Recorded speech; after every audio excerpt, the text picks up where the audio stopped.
Diálogos en el Atrio, video podcast de la Conferencia Episcopal de Colombia. Caminando en Esperanza.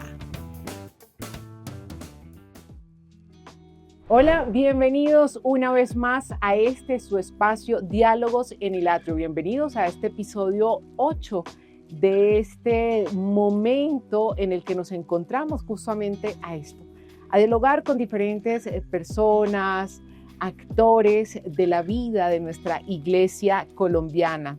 Gracias una vez más por estar conectados con la actualidad y con estos momentos a través de la Conferencia Episcopal de Colombia. Y hoy estamos muy complacidos aquí en la sede de la conferencia porque justamente nuestra invitada especial era una deuda pendiente entre los invitados de Diálogos en el Atrio y representa no solamente la humanidad en toda su expresión, sino también a las mujeres y por supuesto a la vida consagrada, y no solo de nuestro país, de Colombia, sino de nuestro continente. Estamos con la hermana Gloria Liliana Franco Echeverry, religiosa de la Orden de la Compañía de María Nuestra Señora, hermana, ¿verdad? Así que bienvenida, gracias por aceptar esta invitación. Muchísimas gracias, para mí es motivo de muchísima alegría poder estar también con todos ustedes. Hermana, bueno, pues usted tiene una experiencia muy amplia de lo que es no solo la vida consagrada, conoce la experiencia de muchos religiosos y religiosas en nuestro país y en nuestro continente y en el mundo, por supuesto, sino también una mirada muy importante a la realidad social de hoy. Y un poco de eso queremos ver con usted y conocer de cara a lo que es este jubileo de la esperanza que estamos viviendo, pero también lo que significa para nosotros la sinodalidad. Usted ha tenido una experiencia también muy especial de participar, por ejemplo, en el Sínodo de la Amazonía en 2019, en lo que fue el Sínodo de la Sinodalidad, y ahora en cuanto al jubileo, además usted en octubre estuvo allí justamente en el jubileo de la vida consagrada. Así es. Y quisiera empezar preguntándole, hermana, ¿usted cómo se sintió en ese jubileo? ¿Qué llamado tuvo usted desde el nivel personal y a nivel de su vocación? Fue una experiencia muy bella.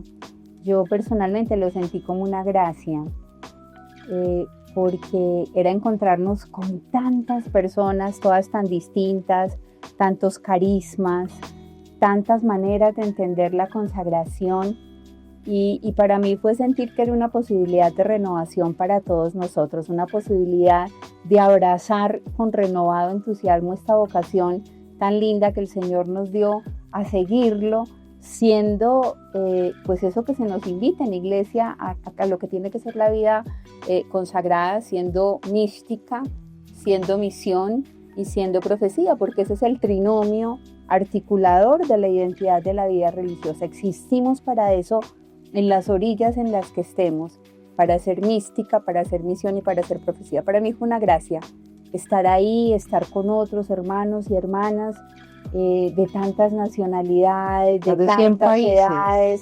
Era impresionante, era un abrazo a la multiculturalidad, que está siendo un rasgo muy importante de la vida consagrada también o sea, cada vez más la vida consagrada se pinta de los colores del mundo todo, cada vez es más asiática, cada vez es más africana también la vida consagrada, y era como abrazar eso.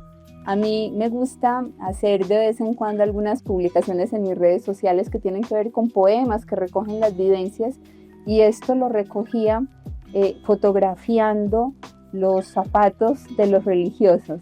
Lo vi, la tengo en Facebook. ¿Ah, sí? Y me parecía tan hermoso ver eso, o sea, los pies de los religiosos, sus zapatos desgastados, empolvados, sus chanclas, sus tenis o sus zapatos de más charolito en algunos casos, todos cuentan historias, todos dan cuenta de una vida religiosa situada en esas periferias y existenciales a las que nos lanza Jesús, a las que nos lanza el Evangelio. Entonces para mí fue una posibilidad como de abrazar nuevamente con alegría esta vocación tan hermosa que el Señor me regaló, de agradecerla y de celebrarla en esa experiencia de ser con otros, de ser en iglesia.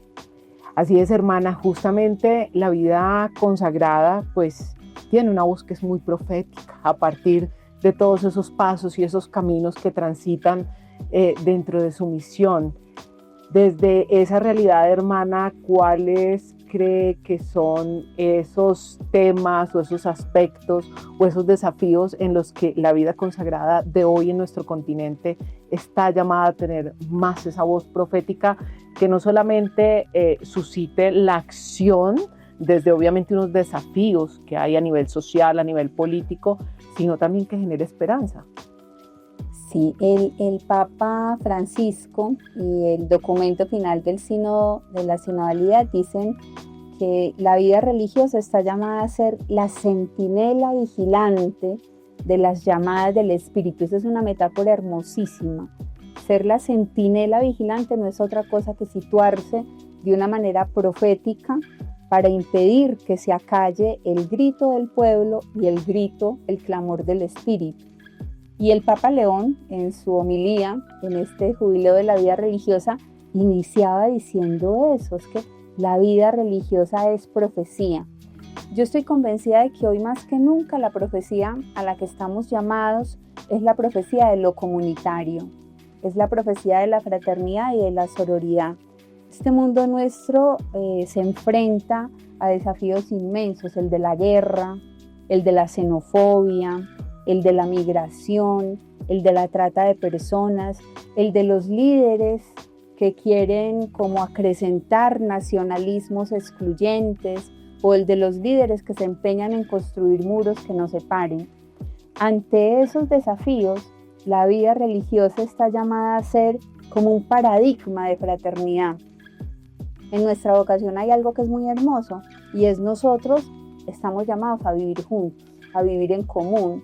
Y vivimos juntos personas de 18 años con personas de 80, personas de Ucrania con personas de Rusia, personas de distintas nacionalidades, de distintas condiciones sociales, y eso ya de suyo es profético, porque es un paradigma de cómo vivir el amor, de cómo vivir la convivencia, de cómo caminar en la resolución de conflictos, de cómo ejercitarnos en el necesario perdón y en la necesaria reconciliación, y este mundo nuestro está ávido de eso.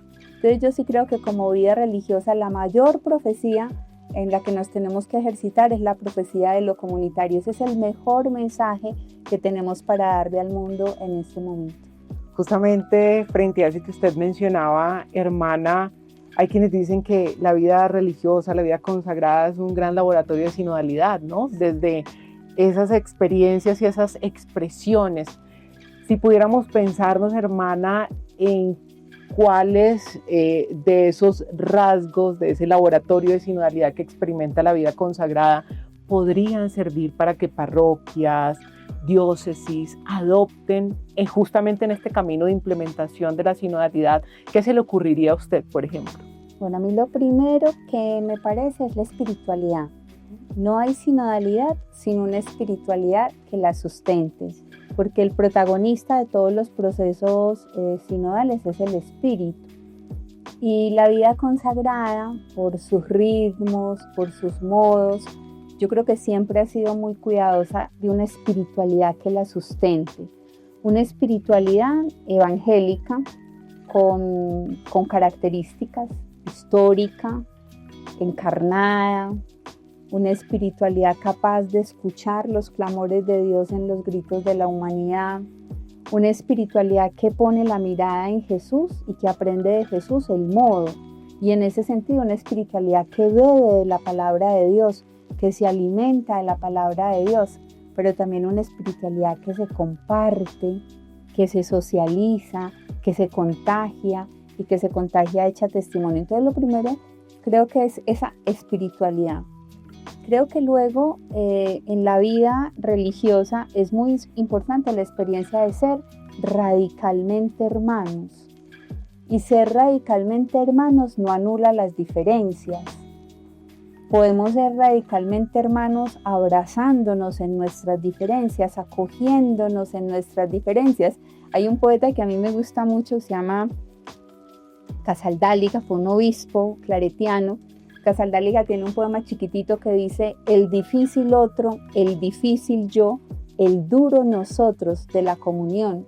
Construir la comunión no es fácil porque somos distintos, absolutamente distintos, pero el gran desafío que tenemos es aprender a ser hermanos, y la vida religiosa y la vida consagrada es un laboratorio de sinodalidad en ese sentido, porque es el aprendizaje diario. Es que somos tan distintos intergeneracionalmente, interculturalmente, y lo que nos corresponde todos los días es ese abrazo a la diferencia para hacer posible esa sinfonía de lo común, porque la opción por la vida consagrada es una opción por lo común.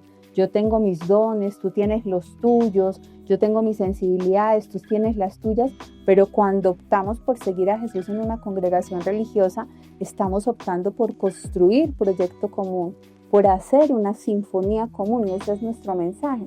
Entonces creo que por ahí hay un aporte también, y eso la vida consagrada lo alimenta de medios. Entonces, por ejemplo, la conversación en el espíritu, es una dinámica que se vive naturalmente en todos nuestros capítulos, en nuestras asambleas, las dinámicas de la participación, de que la voz de los distintos actores pueda resonar. Y definitivamente para mí sinodalidad es misión, y en ese sentido pues la vida consagrada es misión, es ofrenda, es entrega, es kenosis. Cuando yo pienso en la vida consagrada, la imagino siempre en esas orillas en las que otros no van, ¿cierto? Si tú vas a lo más arribita de La Guajira, ahí encuentras a las hermanas Lauritas. Si tú te vas a lo más profundo de la Amazonía, ahí encuentras una congregación religiosa. Si tú te vas al barrio más pobre de Bogotá, ahí encuentras una congregación religiosa. La vida religiosa es misión, la vida religiosa es ofrenda, la vida consagrada es entrega, no tanto en la lógica del hacer, sino del ser misión, del comunicar esa buena noticia de Jesucristo. Entonces creo que también en ese sentido la sinodalidad, la vida consagrada tiene algo que aportar a ese espíritu sinodal, y definitivamente sinodalidad también es reforma, por lo menos en la lógica de Francisco, sinodalidad es reforma, y la vida consagrada hoy más que nunca está abocada a repensarse, a reorganizarse. La vida consagrada está experimentando disminución, pequeñez, está experimentando su minoridad, escasez de vocaciones, envejecimiento, y eso hace que surja con muchísima fuerza esa necesidad de la reforma para poder servir mejor, porque la reforma solo tiene sentido si nos capacita para responder mejor a Jesús y al reino. Sí, recordaba justamente que en el jubileo sinodal que se vivió recientemente, cuando se reunió el Consejo General también, entre los desafíos que planteaban era la formación en la espiritualidad sinodal, ¿no? Muy también, importante. un poco también el tema de las resistencias, poder generar mayor pedagogía frente a las resistencias que todavía tiene el sínodo en diferentes comunidades de fe, y bueno, siempre poniendo como de presente este tema de la espiritualidad. Y ahorita, hermana, que usted hablaba de reforma, también pues indudablemente me hace pensar en que el sínodo nos convocó a una necesaria conversión en diferentes niveles, ¿verdad? De las estructuras y distintas conversiones. Pero si pensáramos en la realidad, por ejemplo, de la iglesia colombiana o la realidad de la iglesia en el continente, ¿cuál usted cree que es la conversión más latente que necesitamos vivir como miembros de esta iglesia para realmente ser una iglesia que camina junta, como lo convoca el sínodo? A mí me gustó mucho una expresión del sínodo de la Amazonía, del documento del sínodo de la Amazonía, que me parece que contiene la gran como conversión a la que estamos llamados todos. El documento dice: la escucha conduce a la conversión. Yo creo que la gran conversión pasa por eso, por ser iglesia que escucha. Iglesia que escucha es iglesia que se abaja, iglesia capaz de insertarse en los territorios, iglesia capaz de generar dinámicas de horizontalidad en la que nos reconozcamos como integrantes todos del pueblo de Dios, sin falsas superioridades que obnubilen la riqueza, la posición, la palabra del otro. Creo que nos hace falta esa escucha que nos lleve también a situarnos al modo de Jesús. Creo que esa escucha a Él, a nuestro Dios, escucha a su palabra, escucha a la realidad, porque la realidad es el lugar teológico por excelencia, y en la medida en que escuchemos también la realidad, vamos a poder responder más significativamente a eso que Dios quiere de nosotros. Entonces yo creo que la gran conversión supone que nos dispongamos para escuchar. Eso abrirá los cauces de la participación.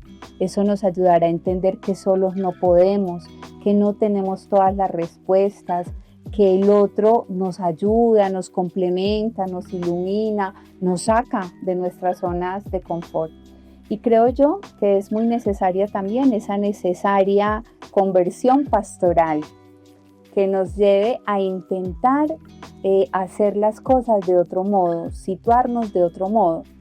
Si decimos pastoral para los niños, no pensar solo en que es para, sino que es con ellos, Claro. escucharlos, entender su latir, leer los signos de lo que nos dicen, lo mismo con los jóvenes, con las mujeres. Entonces creo yo que la escucha como actitud vital, vertebral, que genera conversión es fundamental, y que la conversión pastoral también nos haría mucho bien. A mí me gustaba mucho lo que decía también Francisco. Él decía que el criterio de la verdadera reforma de la Iglesia es la santidad de cada uno de sus miembros. Habrá reforma institucional cuando haya reforma actitudinal. Habrá reforma de las estructuras cuando cada uno de nosotros se decida a vivir de una manera más coherente también lo que le propone Jesús y los valores del Evangelio. Creo que por ahí está el camino en una conversión del corazón que nos permita vivir también de una manera nueva. Hermana, ya usted ha mencionado pues algunos de los elementos centrales, conversión, espiritualidad, escucha como desafío concreto en nuestra iglesia, pero si pudiéramos pensarnos también en algunos otros elementos concretos, por ejemplo, de la vida de las comunidades o de las parroquias aquí en Colombia, para lo que significa este camino de implementación del sínodo de aquí al 2028 y sobre todo en el tránsito también de lo que ha sido Papa Francisco, Papa León, todo lo que viene con esto, ¿qué otros retos pudiéramos pensarnos desde la vida práctica y concreta de la iglesia para que cada persona que nos está viendo y escuchando sienta ese llamado allá, como decimos aquí en la conferencia, vivir, ya estamos viviendo esa sinodalidad? Entonces una cosa así concreta, por ejemplo, sería canales de participación. Hay diócesis que ya lo están haciendo, entonces, por ejemplo, participación de las mujeres. Ajá. Hay diócesis colombianas que ya tienen como canciller a una mujer. Así es. O hay arquidiócesis que ya tienen, por ejemplo, a una mujer como vicaria de la vida consagrada. O sea, son pequeños pasos, pero que van siendo elocuentes, ¿cierto? ¿Qué más espacio le damos a los laicos? ¿Qué más espacio le damos a la vida religiosa? ¿Qué más espacio le damos a las mujeres, a los niños, a los jóvenes? Ampliar esos canales de la participación es importante. Y en ese sentido, por ejemplo, el papel de los consejos, todos los consejos.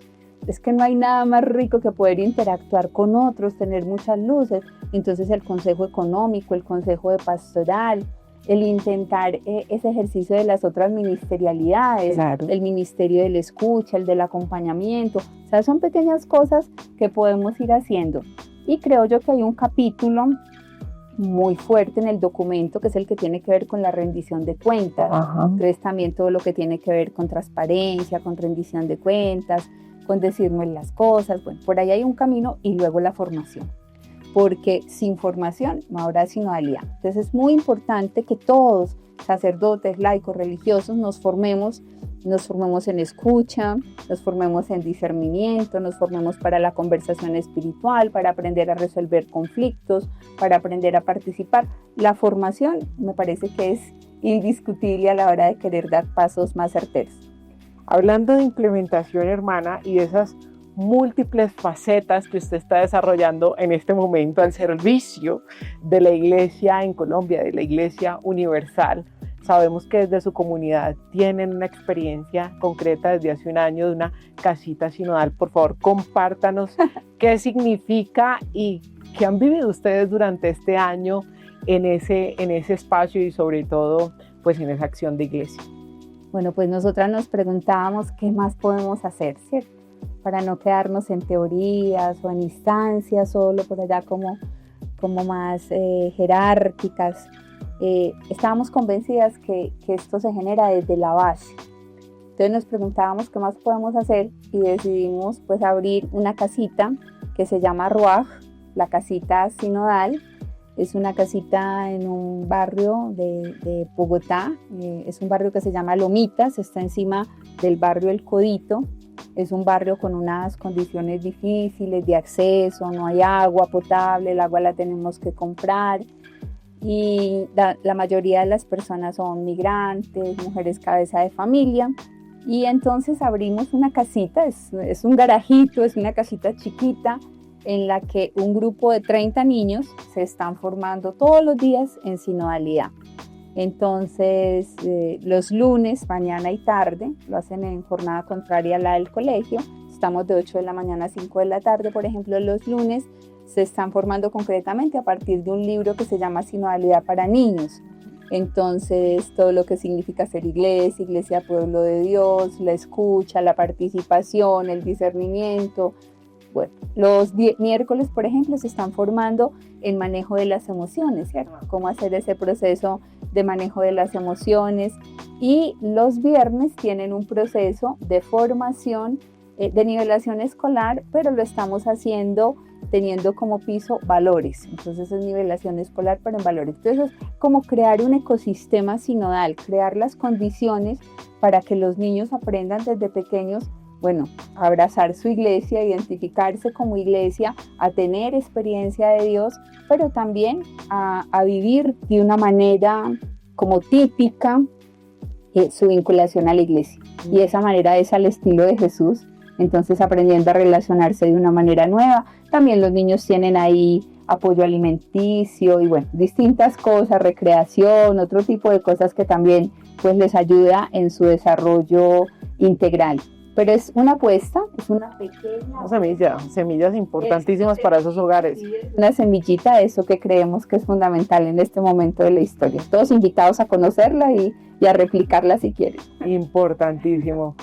Hermana, hablando de esperanza y de este camino al que nos ha convocado la Iglesia Universal, hay tantas comunidades, por ejemplo, en nuestro país, religiosas y comunidades, grupos sociales, pues, enfrentando situaciones demasiado difíciles. Aquí hemos insistido, obviamente, en esa, digamos, la realidad de la esperanza desde el nivel teológico. Hemos insistido, pues, en la necesidad de sostenernos desde ahí. Pero frente a tanta desesperanza que podría aparecer en esos espacios, ¿cómo poder sembrar en el corazón de estas personas semillas de esperanza? Hay que seguirse sosteniendo y desde la experiencia también de lo que nos enseña la vida religiosa. La esperanza cristiana tiene nombre. La esperanza cristiana se llama Jesús de Nazaret, el que triunfó sobre la muerte. Y con los ojos fijos en Él, nosotros solo podemos tener razones para esperar.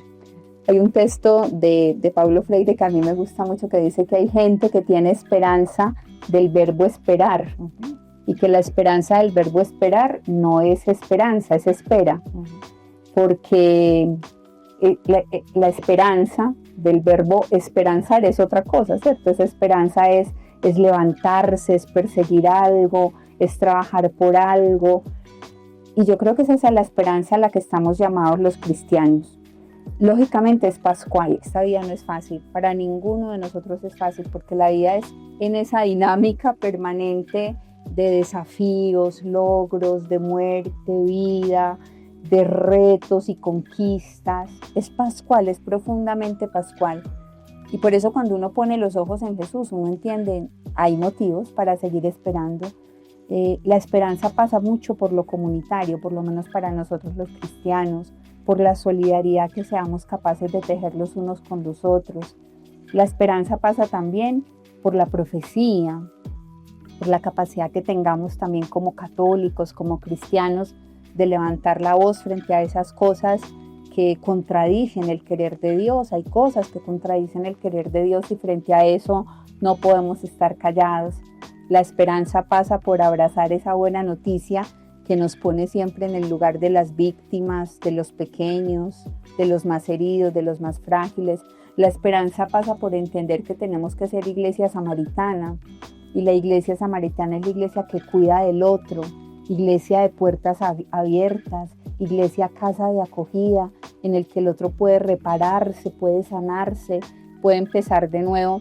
Entonces yo creo que tenemos muchas razones para la esperanza, pero fundamentalmente nuestra razón tiene nombre. Es Jesús de Nazaret, poner los ojos en Él, poner los ojos en su proyecto, bebernos su evangelio, alimentarnos de su palabra y querer configurarnos con Él y vivir a su estilo, pues me parece la mayor razón que tenemos para la esperanza. Qué bello, hermana. Hermana, ¿cómo cree usted que está en este momento la vida consagrada acá en nuestro país? Yo creo que la vida consagrada está en un momento muy bonito, porque está en un momento como de purificación, como en un crisol.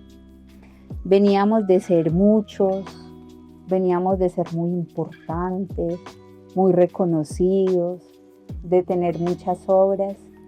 Y en este momento la vida consagrada está abrazando su fragilidad, está abrazando también su pequeñez, está teniendo que replantear cosas, está teniendo que salir de lugares en los que históricamente estaba, está teniendo que entender, bueno, ya no somos muchos, ya no somos mayorías, somos tal vez minorías, y para mí eso es una gracia.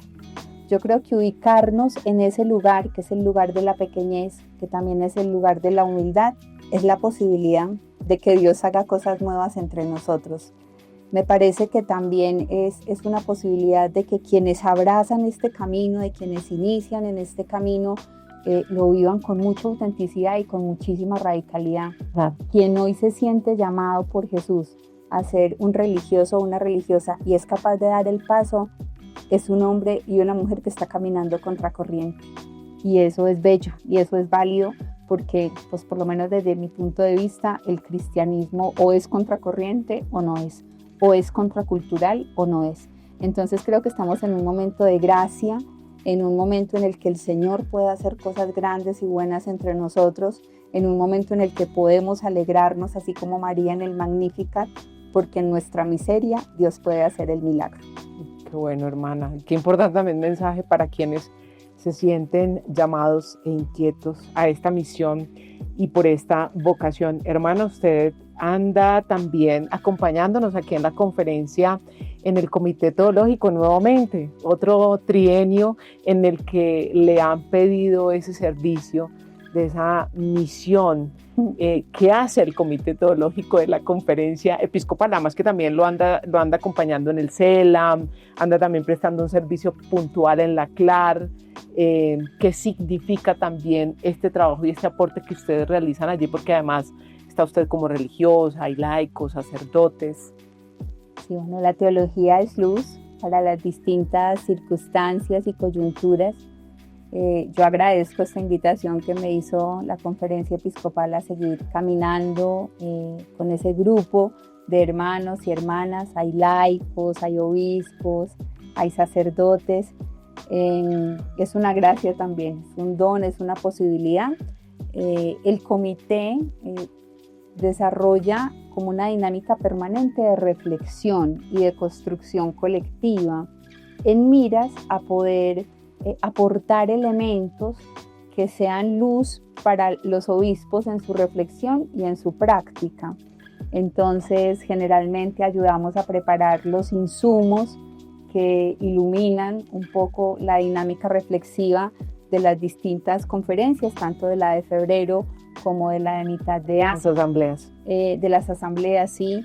En algunos momentos nos piden también aportes para búsquedas que está haciendo la iglesia toda, la iglesia desde Roma, o para búsquedas concretas que se quieren hacer en el contexto. También a veces los obispos de Colombia nos piden aportes más concretos en los territorios, ir y acompañar alguna asamblea diocesana o acompañar alguna instancia de reflexión.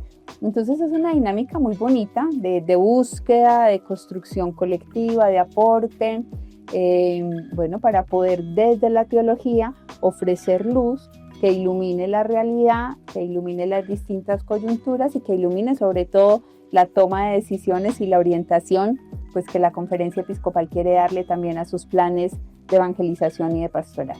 Bueno, pues hermana, gracias por ese servicio y gracias también por todos los servicios que prestan a la iglesia en este caminar suyo. De verdad que aquí la queremos, apreciamos esa misión que usted desarrolla y sabemos también que inspira a muchas personas en nuestro país para que también se animen en esta misión. Gracias por acompañarnos también en este espacio. Hemos llegado ya al final. No sé si quiere dejarnos un mensaje final aquí en Diálogos en el Atrio. No, a ustedes muchísimas gracias por esta invitación y también por la misión de ustedes, que yo personalmente la considero fundamental. Comunicadores de la calidad humana, de la calidad espiritual y social que ustedes tienen, nos hace mucho bien. Gracias por comunicar lo que nos ayuda a crecer, lo que le abre caminos a la esperanza, lo que jalona también paz y reconciliación en este país. Así que muchas gracias a ustedes también por esa misión tan bonita que tienen.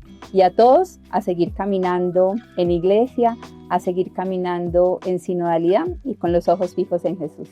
Y a seguir caminando en esperanza, justamente como hemos denominado a esta temporada de Diálogos en el Atrio. Gracias una vez más por conectarse con nosotros. Continúen atentos a toda la realidad de la Iglesia colombiana a través de la página web y las redes sociales de la Conferencia Episcopal de Colombia.